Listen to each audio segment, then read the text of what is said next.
Bill, ada Kansa, ada Rama, ada Hilmi. Ayo yang lain mana nih? Ada Berliani.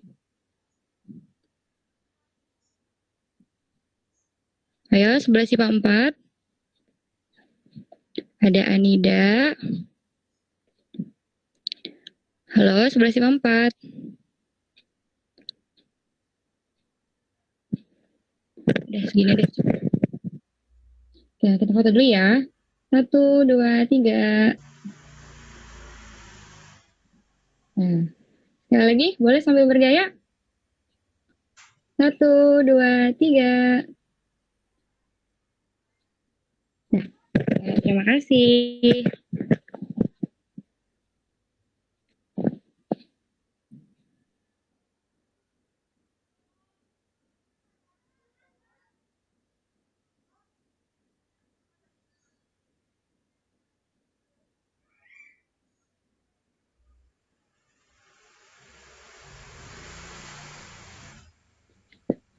Ayo coba diingatkan lagi kepada teman-temannya untuk segera hadir di Google Meet ini, karena yang baru join hanya 96 sekarang. 96 dari 4 kelas. Yang lain pada kemana nih?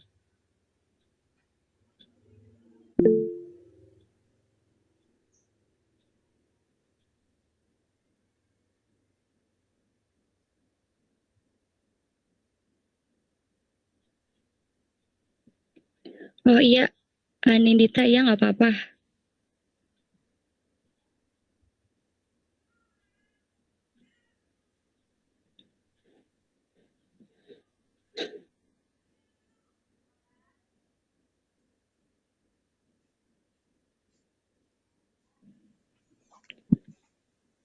Ayo bisa diingatkan lagi kepada teman-teman yang lain.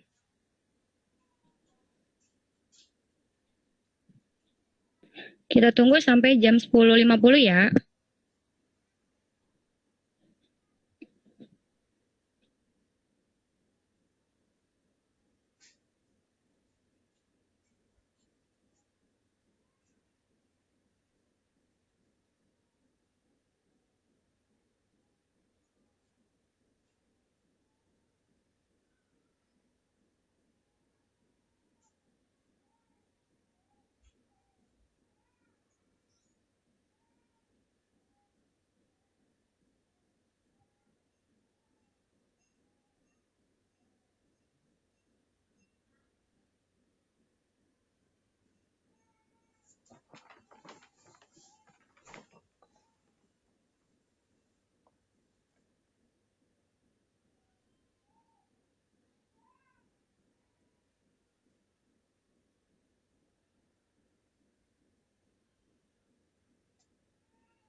Oke, baik. Sekarang waktunya sudah jam 10.50.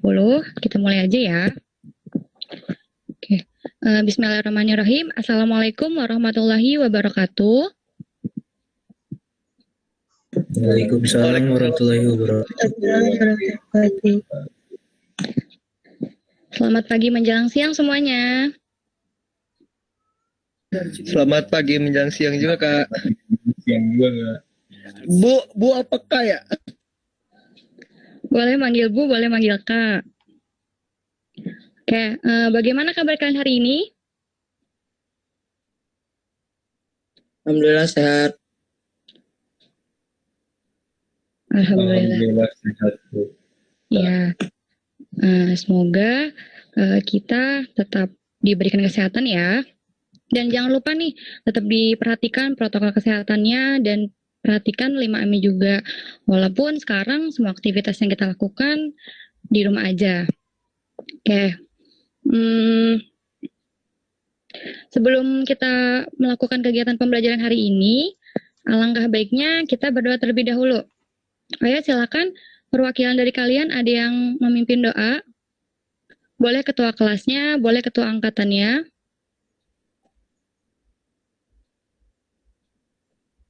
Ayo, siapa nih yang mau pimpin doa?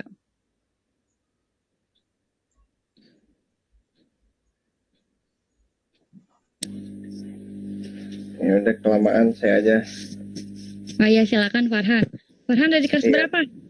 11 IPA 1. Oh iya, boleh silakan Farhan untuk memimpin doa. Ya, sebelum kita memulai pembelajaran biologi hari ini, alangkah baiknya kita berdoa menurut kepercayaan dan agama masing-masing.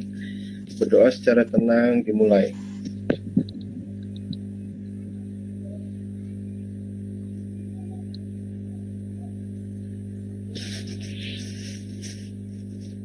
Berdoa selesai. Oke, terima kasih ya Farhan sudah memimpin doa. Ya, sama-sama. Masih semangat gak nih untuk memulai kegiatan pembelajaran hari ini? Mantap. Semangat. Harus semangat terus ya. Nah sekarang saya minta kalian untuk mengirimkan emoticon di kolom chat yang menggambarkan kondisi perasaan kalian hari ini. Silakan. Apa ada yang lagi senang, sedih, marah, ngantuk? Ayo silakan dikirim melalui emoticon di kolom chatnya.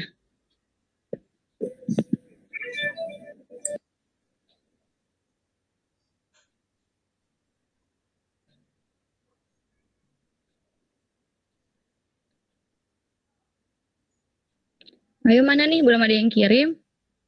Wah, ada yang lagi senang nih. Wah, ada gambar badut. Ada yang lagi marah. Ada yang lagi senang juga nih tersenyum. Oh, ada yang lagi ngantuk. Ada yang ngantuk. Yang masih ngantuk, jangan lupa cuci muka dulu, sarapan. Biar kita belajarnya fokus. Wah, ada yang mukanya datar. Ada yang lagi, apa nih?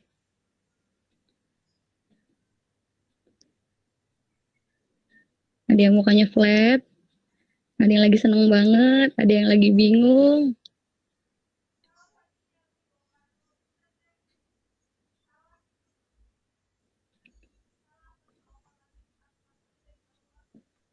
Wah, beragam ya kondisi perasaan kalian hari ini.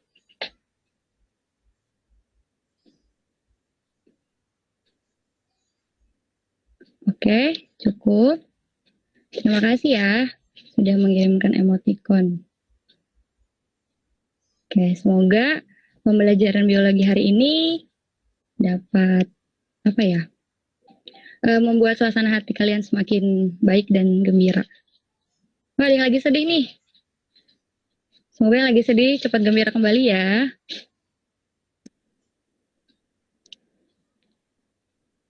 Cara ngirim emotnya gimana, Bu? Ada kok di ininya, di keywordnya. Di keyboardnya. Di paling ujung biasanya suka ada gambar emot-emot. Oke, terima kasih semuanya. Sudah cukup. Oke, nah ada yang masih ingat nggak minggu lalu kita belajar materi tentang apa? Ayo, ada yang masih ingat nggak?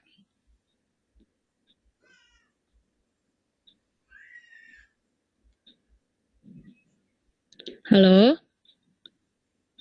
Ayo, ada yang masih ingat nggak nih minggu lalu kita belajar materi apa? Sistem indera. Windra. Sistem indera? Yakin sistem indera? Sistem koordinasi.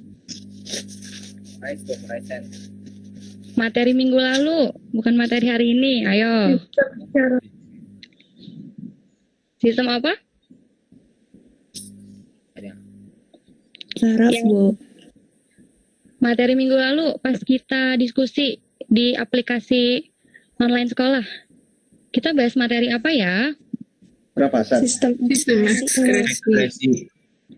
Nah, bener nih Syamil jawabnya, sistem ekskresi ya. Yang dimana di salah satu bahasan diskusi kemarin kan membahas mengenai gimana sih cara kulit mengatur suhu tubuh. Ayo, ada yang masih ingat nggak gimana tuh cara kulit mengatur suhu tubuh? Ya. Keringetan. Ayo, siapa tadi yang menjawab keringetan? Farhan ya? Iya. Farhan kelas berapa? Tadi IPA 1. Oh, Farhan IPA 1. Ayo yang lain. Ada yang masih ingat nggak?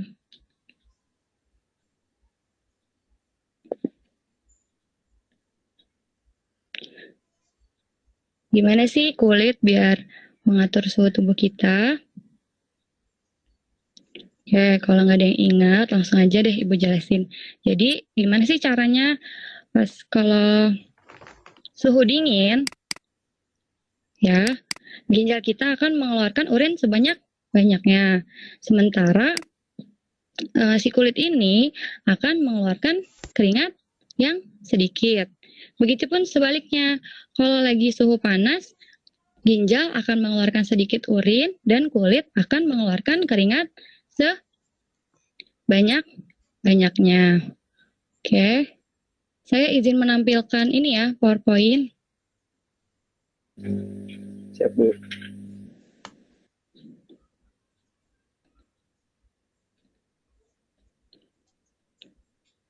Sudah muncul belum? Sudah, Bu. Oke. Nah, sekarang saya mau tanya lagi. Kenapa sih kok kulit bisa apa ya? Kulit bisa mengatur suhu tubuh kita? Ada yang tahu nggak karena adanya apa?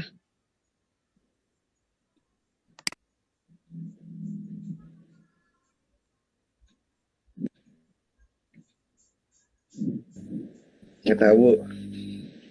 Oke, kalau nggak tahu, jadi kenapa tadi kulit bisa mengeluarkan keringat banyak atau sedikit itu tergantung suhu ya. Itu karena adanya sistem koordinasi. Nah, hubungannya di mana sih kok tiba-tiba dari sistem ekskresi ke sistem koordinasi?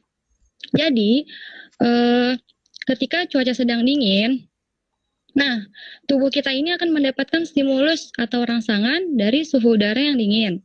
Ya, terus stimulus suhu ini akan diterima oleh reseptor yang ada di kulit kita. Kemarin kan sempat dibahas juga ya, kalau di kulit itu ada saraf-sarafnya. Nah, nanti si sinyal-sinyal rangsangan tadi ini akan diteruskan oleh saraf-saraf yang ada di kulit menuju otak. Nah, kemudian dari otak akan diteruskan lagi oleh saraf ke si organ-organ kayak tadi tuh ke ginjal atau ke kulit. Nah, si otak ini akan memerintahkan ginjal untuk mengeluarkan urin sebanyak-banyaknya ketika suhu dingin dan akan memerintahkan kulit untuk mengeluarkan keringat yang sedikit untuk mempertahankan suhu tubuh. Seperti itu ya. Oke, lanjut. Saya mau tanya lagi nih. Nah, di sini ada gambar apa aja? Ayo, ada yang bisa jawab nggak?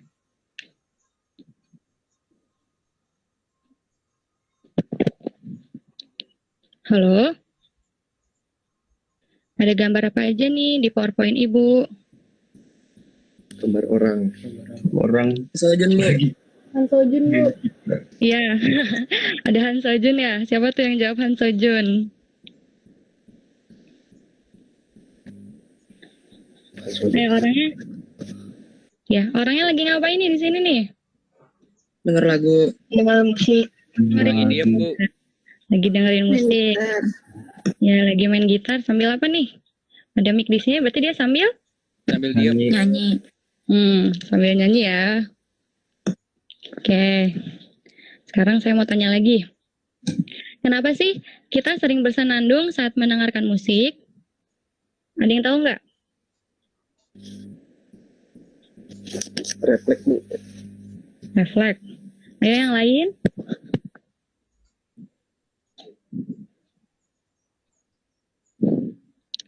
Ada yang tahu nggak kenapa tuh ya?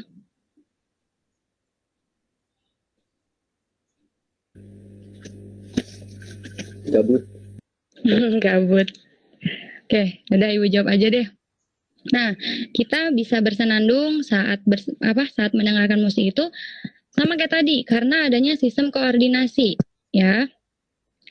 Hal tersebut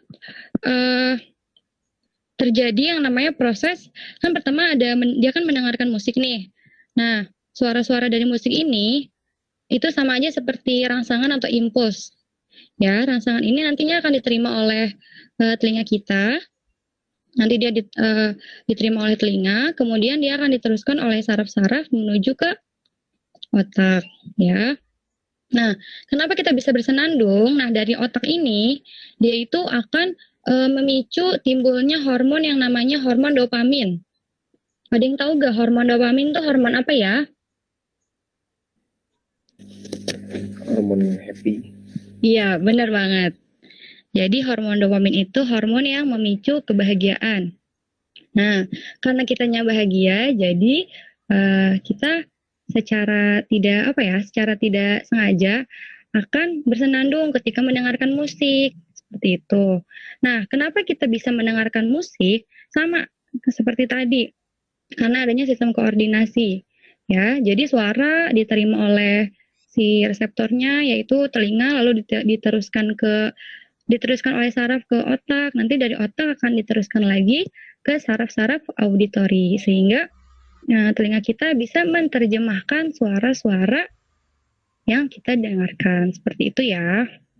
Nah, jadi hari ini kita akan mempelajari materi sistem koordinasi.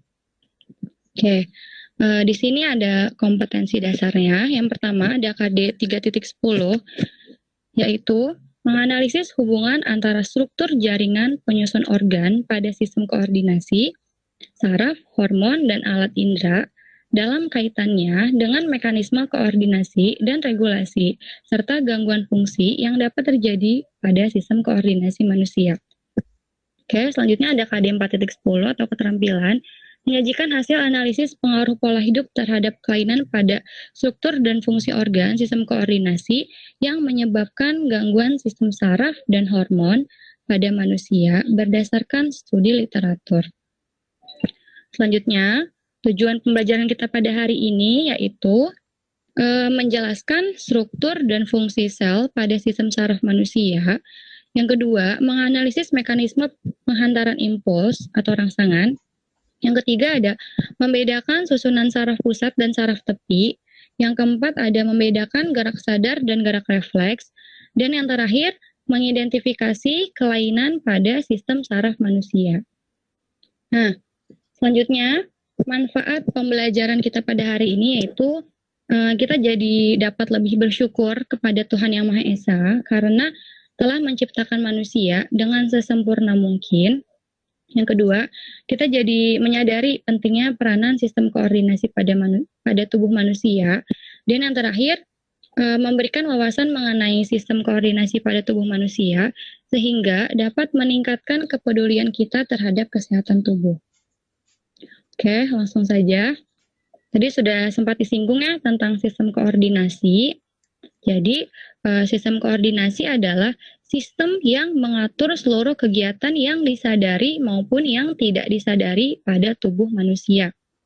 Nah, kalau kegiatan yang disadari nih, contohnya seperti ketika kita mengendarai motor. pasti kita dalam keadaan sadar. Terus ketika kita mengangkat buku, itu juga ya. Nah, kalau yang tidak disadari ini contohnya ketika kita bernapas. Kita bernapas nggak mungkin manual kan? Seperti itu ya. Nah, kemudian sistem koordinasi ini terbagi menjadi 3 jenis. Yang pertama ada sistem saraf, yang kedua ada sistem indera, dan yang terakhir ada sistem hormon. Oke, untuk pembelajaran hari ini kita akan membahas sistem saraf terlebih dahulu. Oke, selanjutnya apa yang dimaksud dengan sistem saraf? Coba ada yang tahu nggak? Sistem saraf itu apa sih? Silakan yang mau jawab sebutkan nama dan kelas. Nanti akan saya kasih nilai tambahan.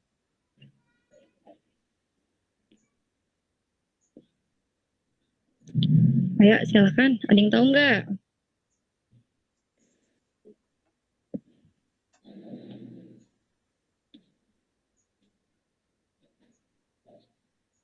Halo?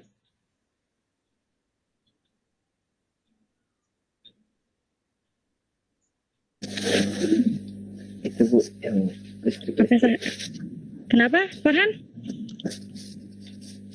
Yang ngirimin sinyal listrik kotak. Iya, benar.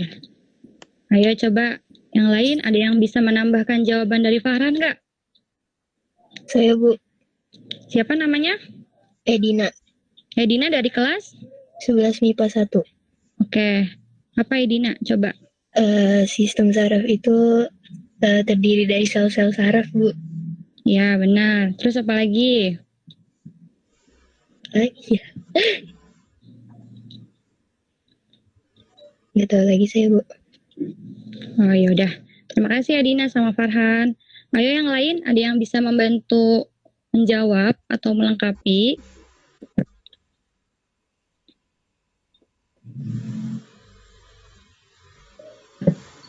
Saya Bu, Ayo, siapa namanya?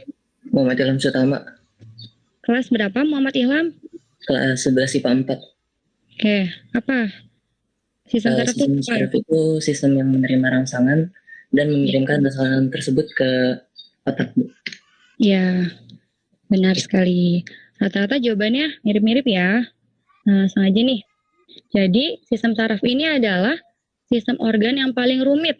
Nah, dia ini tersusun dari jutaan sel-sel saraf atau neuron yang berbentuk serabut dan saling terhubung untuk menerjemahkan rangsangan menjadi gerakan yang disadari ataupun yang tidak disadari. Jadi ini kesimpulannya ya, kesimpulan dari pengertian sistem saraf. Nah, selanjutnya sistem saraf ini terbagi menjadi 2. Ya, yang pertama ada neuron atau sel saraf, dan yang kedua ada glia atau sel neuroglia. Nah, di tubuh kita ini tuh terdiri dari banyak banget sistem saraf ya, ada jutaan, banyak banget pokoknya. Karena semua aktivitas yang kita lakukan, tentunya sistem saraf ini juga berperan di dalamnya. Seperti itu. Nah, yang pertama ini ada neuron atau sel saraf. Dia ini berfungsi sebagai penghantar impuls atau rangsangan dan untuk melakukan fungsi-fungsi khusus seperti berpikir, mengontrol kontraksi otot, dan sekresi kelenjar. Nah, ini ada neuron. Dan yang kedua, ada glia atau sel neuroglia. Dia ini berfungsi untuk menyokong dan memproteksi sistem saraf, serta mengikat satu neuron dengan neuron lainnya. Jadi, kan tadi sudah saya sebutkan bahwa di dalam tubuh kita ini terdiri dari jutaan sel saraf yang saling terhubung. Nah, yang si glia ini nih atau neuroglia yang menghubungkan, yang mengikat sel saraf yang satu dengan yang lainnya, seperti itu.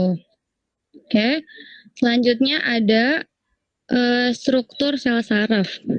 Nah, struktur sel saraf ini kalau kita perhatikan lagi ya, dia ini mirip seperti tangan kita. Coba sekarang saya minta kalian perhatikan tangan kalian. Ayo diperhatikan dulu tangannya. Sudah? Nah, Oke. Ini ya, ini ada tangan. Anggap saja si jari-jari tangan ini adalah dendrit.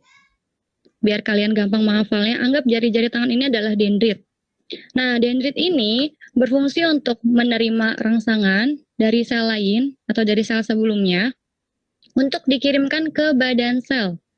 Nah, kalau di tangan kita nih, badan sel anggap saja sebagai telapak tangan ya, sebagai telapak tangan. Nah, kalau badan sel ini berfungsi untuk mengendalikan metabolisme ke seluruh neuron. Oke, nah di tengah telapak tangan kita, anggap saja ada bulatan kecil atau inti selnya. Oke, kemudian nanti impuls dari badan sel akan diteruskan lagi ke akson. Akson ini anggap saja tulang-tulang kita ya, tulang-tulang kita. Nah, akson ini berfungsi mengirimkan rangsangan ke sel neuron lainnya. Oke, selanjutnya ada selubung mielin. Kalau di tangan kita, anggap saja selubung mielin ini adalah kulit yang membungkus tulang kita. Ya, selubung mielin ini yaitu substansi lemak berwarna putih kekuningan yang membungkus akson.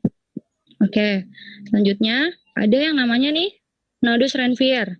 Nodus Ranvier ini yaitu bagian akson yang tidak terbungkus oleh selubung mielin. Selanjutnya, nih di tengah-tengahnya si selubung mielin itu ada yang namanya sel squamous, nih yang seperti inti. Lalu di ujung sel saraf ini ada yang namanya terminal akson. Oke. Nah, pergerakan rangsangannya gimana sih? Jadi si rangsangan ini dia akan diterima dulu nih dari dendrit, kemudian dari dendrit akan diteruskan ke badan sel. Nah, dari badan sel ini akan diteruskan ke akson. Oke, ke akson, lalu sampai ke terminal akson. Nanti dari terminal akson akan diteruskan lagi ke sel saraf yang berikutnya, seperti itu. Biar mudah menghafalnya, ingat aja yang tadi tuh, tangan kalian. Seperti itu ya. Kemudian ada jenis-jenis neuron. Nah, neuron ini atau sel saraf terbagi menjadi 3. Yang pertama ada yang namanya neuron sensorik, yang kedua ada neuron konektor, dan yang ketiga ini ada neuron motorik. Nah, kalau neuron sensorik ini berfungsi menghantarkan impuls dari organ sensor ke pusat saraf atau ke sumsum tulang belakang, ya. Jadi nanti dari si rangsangan ini akan diteruskan oleh neuron sensorik dulu, baru menuju ke otak. Nah, kemudian ada yang namanya neuron konektor. Nah, dia ini berfungsi menghubungkan neuron yang satu dengan neuron yang lainnya. Kemudian ada neuron motorik yang berfungsi menghantarkan rangsangan dari pusat saraf ke organ motor atau dari otak menuju ke otot-otot kita, seperti itu. Nih, jadi misalkan nih ada rangsangan nih, nanti dia akan diterima oleh neuron sensorik dulu, lalu ke neuron konektor, lalu jadi dari neuron sensorik ke otak, terus neuron konektor, terus ke neuron motorik. Oke, selanjutnya ada neuroglia cell. Nah, masih ada yang ingat nggak tadi neuroglia cell tuh fungsinya buat apa ya? Masih ingat nggak? Tadi udah saya sebutkan. Melindungi, mengikat neuron. Ya, siapa yang menjawab tadi barusan? Anindita. Oke, Anindita kelas berapa? 11 IPA 3. Oke, terima kasih Anindita. Iya, benar banget ya Anindita. Jadi neuroglia ini fungsinya buat mengikat neuron yang lainnya, buat menghubungkan juga. Nih terlihat di sini, tuh ya. Ini ada sel saraf, ini juga ada sel saraf juga, dan ini namanya neuroglia nih. Neuroglia tuh ada bagian-bagiannya juga. Ada astrosit, kemudian ada oligodendrosit, dan ada mikroglia sama ependymal cell. Ya, ini kan sel saraf, ini sel saraf, ini sel saraf. Nah, terus dia tuh dihubungkan oleh ini nih, namanya astrosit. Astrosit ini ingat aja bentuknya mirip sama bintang. Bentuknya seperti bintang, dan dia ini berfungsi untuk mengikat si neuron-neuron atau sebagai lem neuron-neuron yang lainnya. Kemudian di sini ada oligodendrosit. Oligodendrosit ini bentuknya mirip sama astrosit, cuma dia nggak ada nggak ada tangan-tangannya gitu. Dia hanya bulat melingkar aja. Nah, dia ini fungsinya untuk dia ini yang membuat selubung mielin, untuk melapisi atau membungkus si akson. Tuh ya, dia letaknya di dekat selubung mielin. Tuh, dia nempel. Kemudian ada mikroglia. Mikroglia ini yang kecil, ya. Tapi jangan salah, kecil-kecil gini dia memiliki fungsi yang penting. Karena dia ini berfungsi untuk pertahanan imun si sel saraf, dan dia bisa juga berfungsi sebagai fagosit atau memakan zat-zat lain yang sekiranya zat itu adalah ancaman atau zat-zat asing untuk sel saraf. Kemudian yang terakhir ada ependymal cell. Nah, selanjutnya di sini ada sinapsis. Nah, tadi kan saya sudah bilang ya, kalau di tubuh kita ini sel saraf terdiri jutaan, pokoknya banyak sekali. Terus antara sel saraf yang satu dengan sel saraf yang lainnya ini saling terhubung. Nah, hubungan antara neuron yang satu dengan neuron yang lainnya disebut dengan sinapsis, ya. Ini kita langsung ke gambar aja. Nah, ini ada sel saraf yang satu. Nah, dia ini menempel dengan sel saraf yang lainnya. Tuh ya, terlihat di sini. Jika tempelan ini nih di zoom akan berbentuk seperti ini. Nah, di ujung akson sini nih, kan ini terminal akson ya tadi ya. Di ujung-ujung sini itu disebut namanya tombol sinapsis. Tombol sinapsis. Nah, kalau di zoom seperti ini. Kemudian membran yang melapisi ujung akson ini disebut membran prasinapsis. Nah, kalau membran yang melapisi dendrit ini, kan tadi si akson ini nempel sama dendrit ya. Dendrit di sel saraf berikutnya. Ini disebut membran postsinapsis. Ingat aja kalau pra sebelum, kalau post sesudah. Gitu ya. Jadi ini namanya membran postsinapsis, kalau ini namanya membran prasinapsis. Nah, berikutnya ini kan ada celah ya, walaupun dia nempel sebenarnya dia ada celah. Nah, celah ini disebut dengan celah sinapsis, ya, celah sinapsis. Kemudian di celah sinapsis ini ada yang namanya neuron transmitter. Nih kalau di sini dia warnanya merah-merah ya, merah-merah yang berpindah dari membran prasinapsis menuju ke membran postsinapsis. Nih, ini namanya neuron transmitter. Nah, neuron transmitter ini adalah zat kimia yang menanggapi impuls atau rangsangan pada neuron sebelumnya, dan kemudian dia ini akan ditransmisikan atau dikirimkan lagi ke neuron sesudahnya. Gitu ya, ini namanya neuron transmitter. Oke, selanjutnya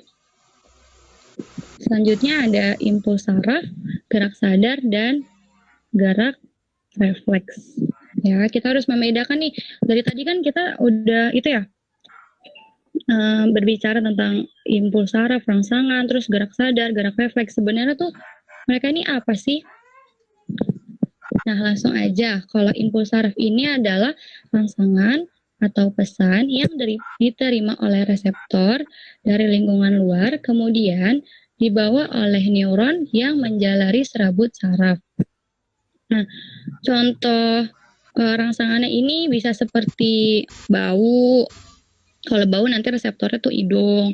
Terus ada rasa, nanti reseptornya saraf-saraf yang ada di lidah. Kemudian ada suara. Terus ada suhu juga, ya. Nah, kemudian di sini ada gerak sadar. Kalau gerak sadar adalah gerak yang terjadi karena disengaja atau disadari. Tadi sudah saya sebutkan juga contohnya seperti ketika kita mengendarai motor, ketika kita mengangkat buku atau mendorong meja. Itu kan kita lakukan secara sadar. Kemudian ada gerak refleks. Nah, kalau gerak refleks ini adalah gerak yang disengaja atau tidak disadari. Nah, kalau gerak yang tidak disengaja ini contohnya seperti kalau misalkan kita tidak sengaja memegang panci yang masih panas. Ya. Terus pastikan secara refleks tangan kita akan menghindari panci tersebut. Seperti itu ya. Terus kalau gerak yang tidak disadari seperti ketika kita bernapas atau gerakan lambung kita ketika sedang meremas-remas makanan, itu kan dilakukan secara tidak sadar. Kalau misalkan dilakukan secara sadar, berarti kita lakuinnya manual dong, kan? Makanya kita harus bersyukur banget nih sama Tuhan, karena kita udah diciptakan sesempurna mungkin, seperti itu. Kebayang nggak sih kalau misalkan kita nafas aja manual, terus mencerna makanan manual, terus membuang urin manual, seperti itu. Nah, di sini selanjutnya ada perjalanan atau pergerakan gerak sadar dan gerak refleks. Nah, kalau gerak sadar ini pertama rangsangan, yang tadi ya rangsangannya dapat berupa bau, suara, suhu, dan lain sebagainya. Nanti dia akan diterima oleh reseptor atau indera ya. Indera kita kan ada mata, hidung, terus telinga, kulit dan sebagainya. Lalu akan dilanjutkan ke saraf sensorik, lalu ke otak, lalu ke saraf motorik, kemudian timbul efektor atau otot. Ini yang namanya gerak sadar, perjalanan gerak sadar. Nah, gerak sadar ini berlangsung lebih lama ya dibandingkan gerak refleks. Kalau gerak refleks ini juga sama, dia dari impuls juga, dari rangsangan yang tadi, terus ke reseptor atau indera, kemudian ke saraf sensorik. Nah, sebenarnya dia diteruskan ke otak juga, cuma kalau gerak refleks, dari otak diteruskan lagi ke sumsum tulang belakang. Nah, nanti dari sumsum tulang belakang diteruskan ke saraf motor, kemudian timbul efektor atau motor. Nah, efektornya seperti tadi ya, seperti gerakan tangan kita menjauhi panci ketika memegang panci yang panas, seperti itu. Nah, kalau gerak refleks ini berlangsung secara cepat sekali, kan? Kalau misalkan kita lagi nggak sengaja megang panci panas, pasti gerakan refleks kita cepat banget kan, tidak berlangsung lama seperti itu. Selanjutnya kita akan membahas tentang susunan sistem saraf. Nah, sistem saraf ini terbagi menjadi dua. Yang pertama ada sistem saraf pusat, yang kedua ada sistem saraf tepi. Nah, kalau sistem saraf pusat ini meliputi otak dan sumsum tulang belakang. Otak ini disebut juga sebagai cerebral, dan kalau sumsum tulang belakang disebut juga sebagai medulla spinalis. Nah, kemudian di sini ada sistem saraf tepi. Kalau sistem saraf tepi ini terdiri atas jaringan saraf yang berada di luar otak dan di luar medulla spinalis. Nah, dia itu meliputi saraf kranial dan saraf spinal. Jadi gini aja, kalau sistem saraf pusat itu ada otak dan sumsum tulang belakang. Kalau sistem saraf tepi itu jaringan saraf yang letaknya tuh di luar otak dan sumsum tulang belakang. Seperti itu ya. Nah, ini kan sistem saraf pusat ya. Kalau kalian nonton film Inside Out, ada yang pernah nonton film Inside Out nggak? Yang kartun itu? Pernah. Nah, dia itu pusat kontrol dari aktivitas yang dia lakukan adanya di otak kan. Nah, sama ya seperti yang dijelaskan ini, sistem saraf pusat itu ada di otak dan sumsum tulang belakang. Selanjutnya kita akan membahas tentang sistem saraf pusat dulu. Nah, sistem saraf pusat kan tadi meliputi otak dan sumsum tulang belakang. Pertama kita bahas otak dulu. Nah, otak merupakan pusat pengendali sistem saraf. Sama ya, seperti di film Inside Out, semua aktivitasnya dia dikendalikan di otak. Ya, terus otak ini terdiri dari beberapa bagian, yaitu ada otak besar nih otak besar yaitu cerebrum. Kemudian ada otak tengah, nih otak tengah. Kemudian ada otak otak depan atau diencephalon, dan ada otak kecil yaitu cerebellum, nih otak kecil. Oke, untuk membedakannya nih, kalau otak besar kan cerebrum. Ingat aja, kalian ingat drum aja. Drum kan besar tuh ya. Jadi otak besar itu cerebrum, kalau otak kecil cerebellum. Itu ya. Kalau otak besar cerebrum, kalau otak kecil cerebellum. Gitu ya, biar ngafalinnya mudah. Oke, pertama kita ke otak besar atau cerebrum. Nah, otak besar ini terbagi lagi menjadi beberapa bagian. Ya, nih ada yang warna merah, kuning. Ini cuma contoh aja. Nih yang warna merah ini namanya lobus frontalis. Dia ini berfungsi sebagai pengendali aktivitas mental dan gerakan otot. Kemudian ada lobus parietalis.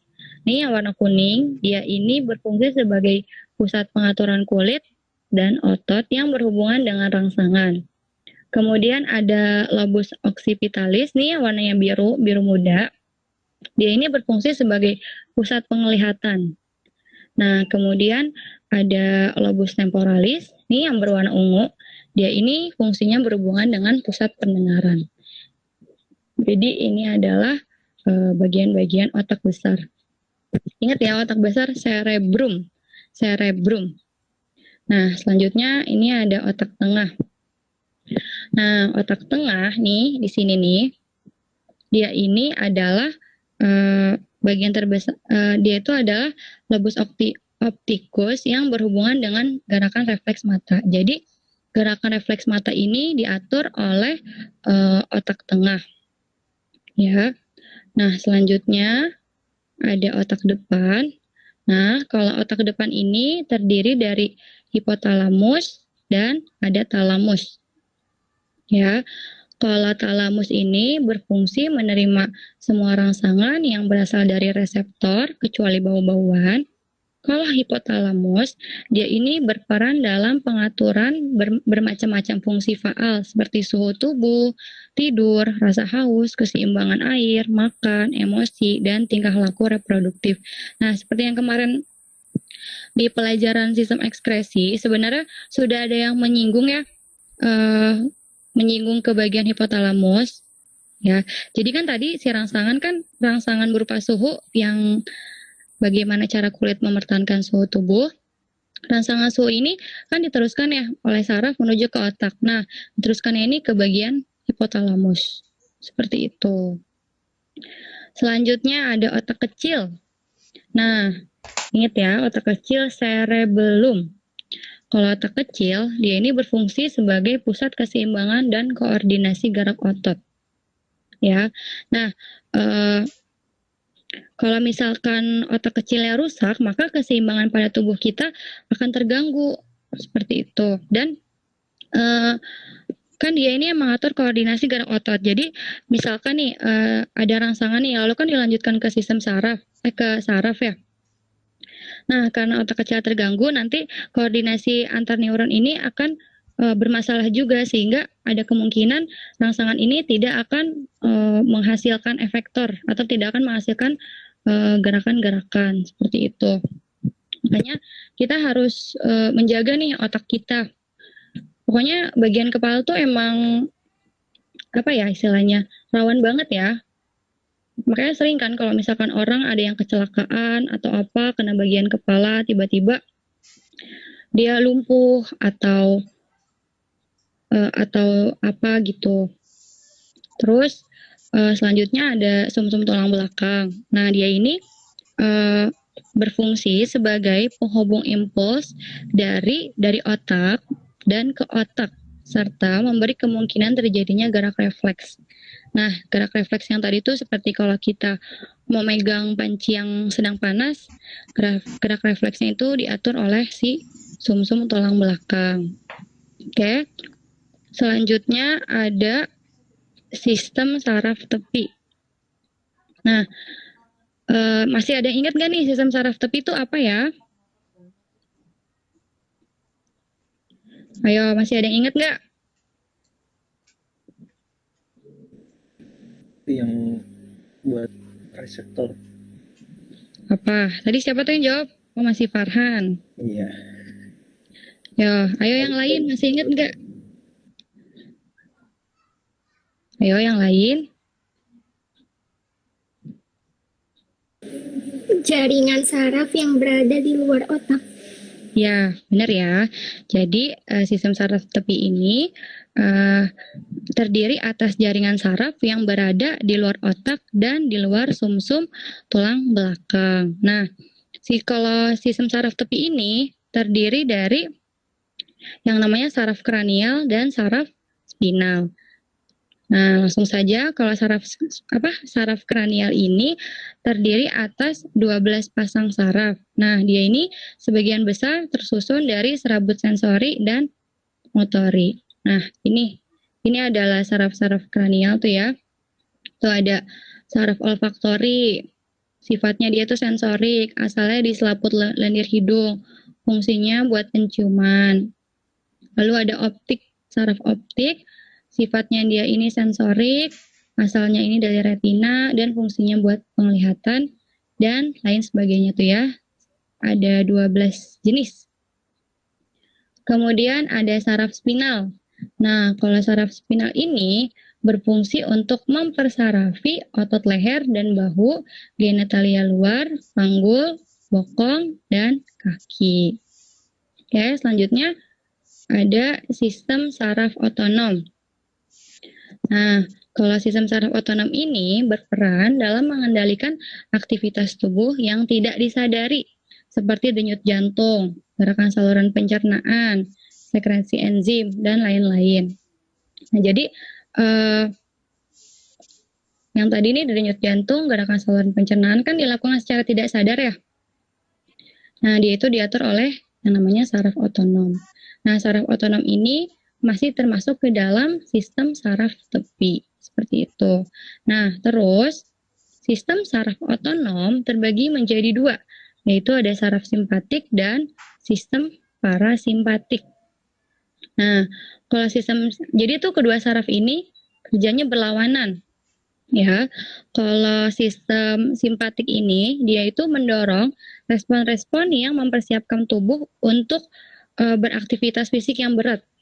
Nah, kebalikannya, kalau sistem parasimpatik itu dia bekerja pada keadaan tenang dan mendorong fungsi tubuh untuk istirahat sehingga memperlambat aktivitas. Ya, oke, ini contohnya. Nih, kalau sistem simpatik kan dia tuh rata-rata buat kerja yang berat ya. Kalau ini yang ingat aja yang kerjanya santai. Kalau ini mempercepat, ini memperlambat. Oke. Nih di pupil nih, kalau sistem saraf simpatik itu dia memperbesar pupil, kalau ini mengecilkan pupil. Terus arterinya nih, dia tuh kalau simpatik memperkecil diameter pembuluh. Terus kalau parasimpatiknya memperbesar diameter pembuluh. Terus yang ketiga, kalau simpatik itu dia di bronkus, dia memperluas bronkus. Kalau di parasimpatik dia mempersempit bronkus. Nih, kalau di jantung simpatiknya dia mempercepat detak jantung, kalau si saraf simpatiknya dia memperlambat dan sebagainya. Jadi ingat aja mereka ini kerjanya berlawanan ya. Terus yang terakhir ada gangguan pada sistem saraf. Oke, yang pertama ini adalah meningitis.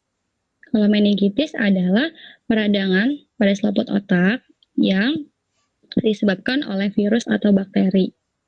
Ya, terus kemudian ada gegar otak. Kalau gegar otak itu dia karena adanya pergeseran. Kalau gegar otak itu karena adanya pergerakan jaringan otak dalam tengkorak yang menyebabkan perubahan fungsi mental atau tingkat kesadaran. Nah, biasanya gegar otak kan disebabkan karena adanya benturan yang sangat keras. Kemudian ada Alzheimer, yaitu matinya sel-sel otak secara bersamaan sehingga akan membuat otak jadi lebih kecil atau agak berongga-rongga ya, seperti ini tuh. Jadinya ada jarak dan dia ini bisa membuat kemampuan ingatan kita tuh menurun. dan biasanya terjadi pada lansia dengan usia 65 tahun ke atas. Seperti itu. Ini hanya contoh dari gangguan sistem saraf. Sebenarnya masih banyak lagi. Kalian bisa mencari sendiri ya.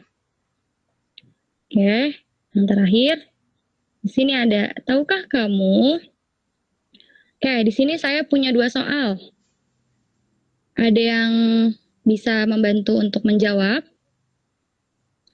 Silahkan. Sebutkan nama dan kelasnya. Ya, ini yang pertama. Apa yang terjadi jika saraf kita ada yang putus? Ya, ada yang tahu nggak? Terus, kita sering mendengar nih kalau pertanyaan kedua. Mengapa ada orang yang lebih menyukai sesuatu yang berhubungan dengan visual dibandingkan dengan bahasa atau kata-kata? Apa yang menyebabkan hal ini terjadi? Ayo, ada yang bisa membantu menjawab?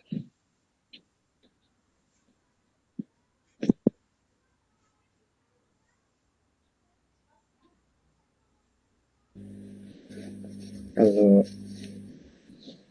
saraf saya boleh nggak Ya, boleh Farhan. Mau nomor berapa? yang apa?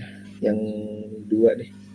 Oke, Farhan mau nomor 2. Mau jawab sekarang atau mau mikir dulu?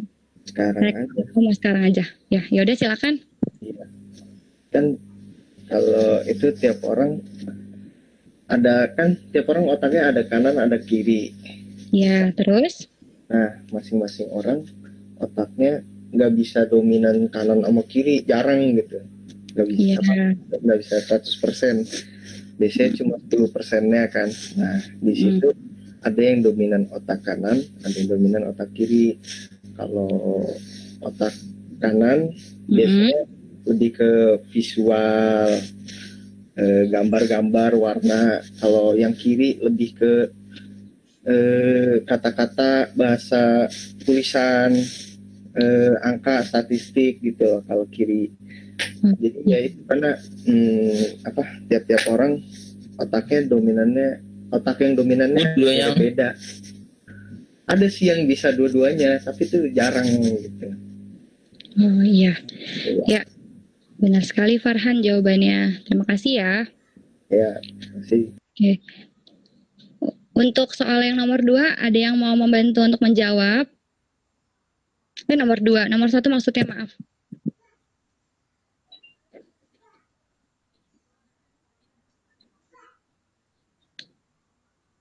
Ayo, apa yang terjadi jika saraf kita ada yang putus? Ada yang tahu nggak?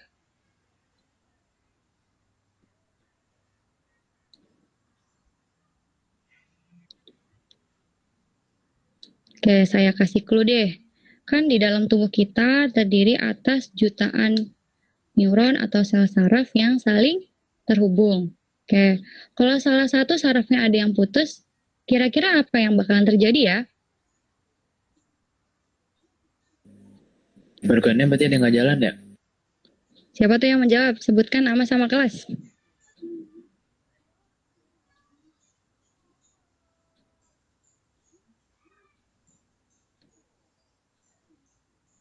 Halo, siapa tadi yang menjawab?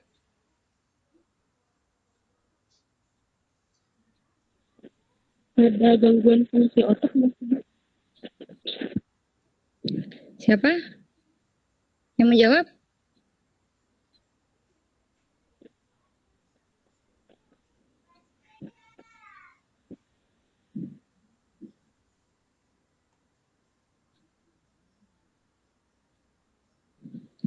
Ayo, ada yang tahu nggak nih? Kalau misalkan saraf kita ada yang putus, kira-kira bakalan kenapa?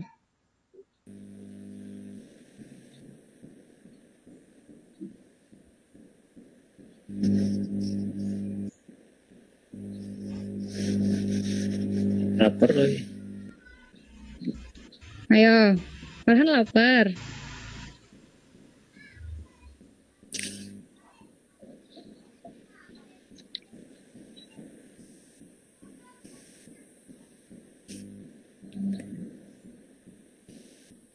Ayo, kenapa nih? kira-kira apa yang bakal terjadi kalau saraf kita ada yang putus? Kan saraf itu tadi dia berperan untuk menghantarkan rangsangan menuju ke otak lalu menjadi sebuah gerakan, kan? Nah, kalau sarafnya putus, kira-kira rangsangannya bakalan gimana tuh? Sedikit terhambat, Bu. Ya, siapa yang jawab? Haidar. Haidar kelas berapa? IPA 4, Bu. Oke. Ya, jadi kurang lebih seperti itu. Kalau ada saraf kita yang putus, maka rangsangan ini pergerakannya akan terhambat. Ya, jadi kinerja otak tidak akan maksimal. Tadi ada juga yang menjawab gangguan fungsi otak. Siapa tuh? Rizalía dari kelas Priselia kelas berapa? 11 IPA 2. Oke, Priselia 11. Nah, jadi kinerja otak kita tidak akan maksimal karena saraf yang bertugas mengantarkan pesan rusak atau terganggu. Seperti itu. Oke, selesai materi kita, alhamdulillah. Nah, sebentar.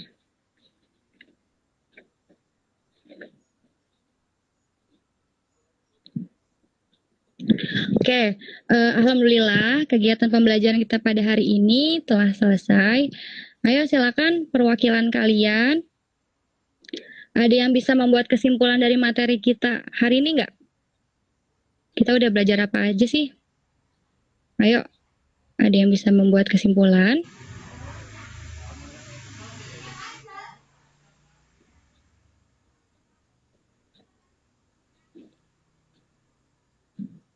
Halo?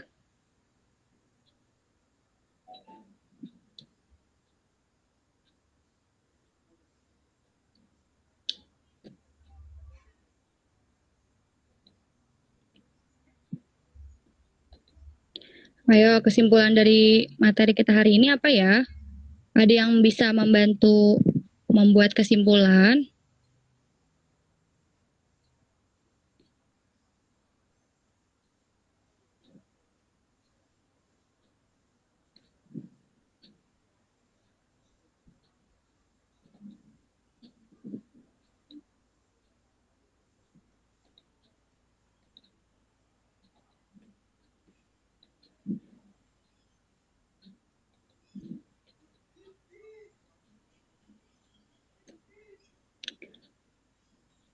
Halo?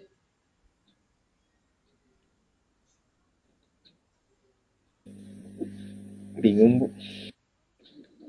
Kok bingung, kan tadi kita udah belajar banyak tuh. Ada sistem saraf, sistem koordinasi. Ayo, kesimpulannya aja dikit-dikit nggak apa-apa.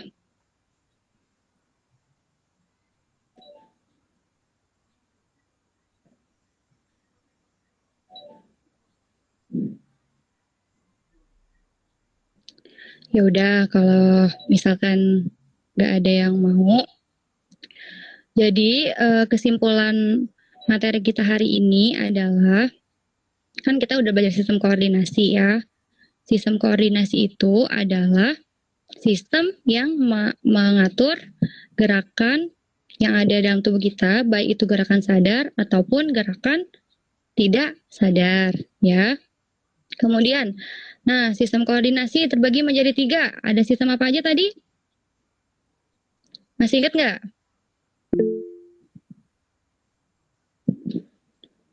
Ayo, ada apa aja tadi? Ada sistem saraf, terus sistem apa lagi? Sistem indera, Ya, sistem indera. Satu lagi? sistem hormon. Sistem Ya, hormon. ya betul. Oke, nah ada sistem saraf, sistem indera, dan sistem hormon. Hari ini kita mempelajari materi tentang sistem saraf. Nah, di dalam tubuh kita isinya tuh berjuta-juta saraf, pokoknya banyak banget yang mengatur seluruh aktivitas tubuh kita. Nah, sistem saraf ini terbagi lagi menjadi 2. Ada sistem saraf pusat dan sistem saraf tepi. Ya, kalau sistem saraf pusat itu terdiri dari otak dan sumsum tulang belakang. Kalian ingat aja film Inside Out ya.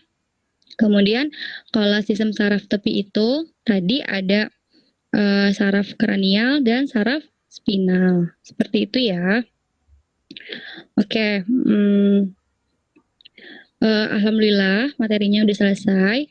Untuk pertemuan berikutnya, kalian akan melaksanakan PPH ya. Tetap semangat dan jangan lupa belajar dan berdoa agar mendapatkan hasil yang memuaskan. Ya, untuk kisi-kisi PPH-nya sudah ada di web belajar sekolah dan kalian sudah bisa mendownload kisi-kisinya. Nah, untuk pertemuan berikutnya lagi, pertemuan 25, kita akan membahas materi tentang sistem indera. Ya, sebelum kita membahas materi sistem indera, kalian diharuskan melakukan praktikum mandiri. Untuk lembar kerja peserta didiknya atau LKPD-nya sudah saya upload di web belajar sekolah. Kalian bisa download dan bisa dilihat. Di sana sudah ada alat bahan dan ada langkah kerja dan ada petunjuk yang harus kalian lakukan. Semuanya sudah lengkap di sana. Oke, semangat ya semuanya. Oke, Bu. Makasih, Bu. Ya. Oke, Terima kasih, Bu. sekarang saya Ya, sudah Bu. mengirimkan saya sudah mengirimkan link Mentimeter. Boleh kalian isi?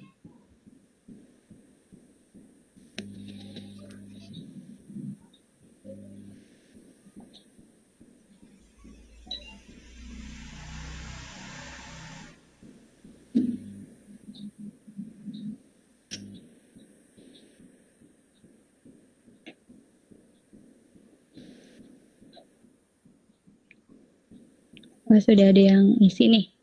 Menyenangkan. Sangat bermanfaat. Alhamdulillah. Bagaimana kesan pembelajaran biologi hari ini? Positif. Mudah untuk dipahami, sangat bermanfaat. Yo, yang lain yang belum mengisi? Menyenangkan.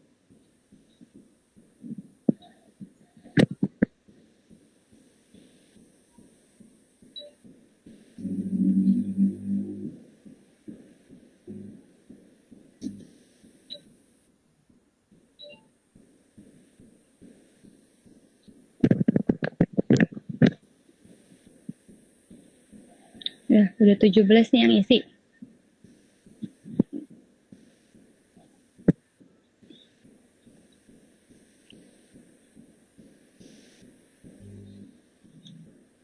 Oh iya, jangan lupa ya setelah pembelajaran ini selesai, di web belajar sekolah sudah ada kuis yang harus kalian isi. Kuisnya 10 nomor aja, nggak terlalu banyak. Dan batas pengerjaan kuisnya sampai jam 9 malam hari ini. Jangan lupa dikerjakan ya. Iya, Bu. Oke, Bu.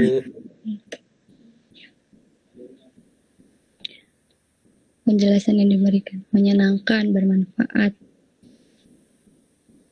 menambah ilmu. Seru banget. Sudah 38 orang yang mengisi.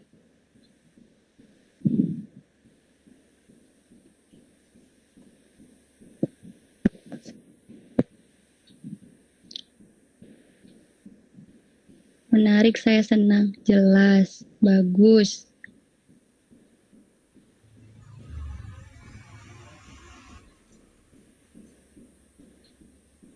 Saya suka. Kayak Meme ya, saya suka.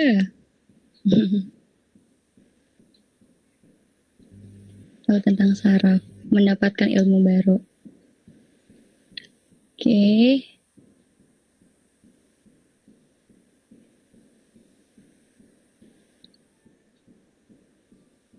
Oke, ya udah. Alhamdulillah kegiatan pembelajaran kita pada hari ini sudah selesai. Semoga kalian dapat mengambil manfaat dari pembelajaran kita hari ini. Tetap semangat ya semuanya. Minggu depan PPH, tetap dijaga kesehatannya terus. Perhatikan protokol kesehatan juga. Dan terakhir nih, saya punya quotes buat kalian. Sebentar saya share screen dulu.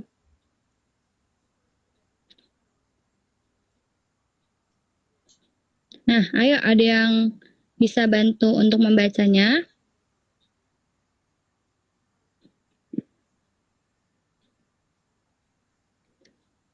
Ayo ada yang bisa bantu buat bacain quotes-nya nggak nih? Saya, Bu. Siapa nih, Anindita atau Fariza?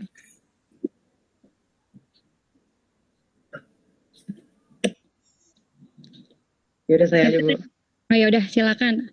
Anindita. Always accept yourself, love yourself, and proud of yourself.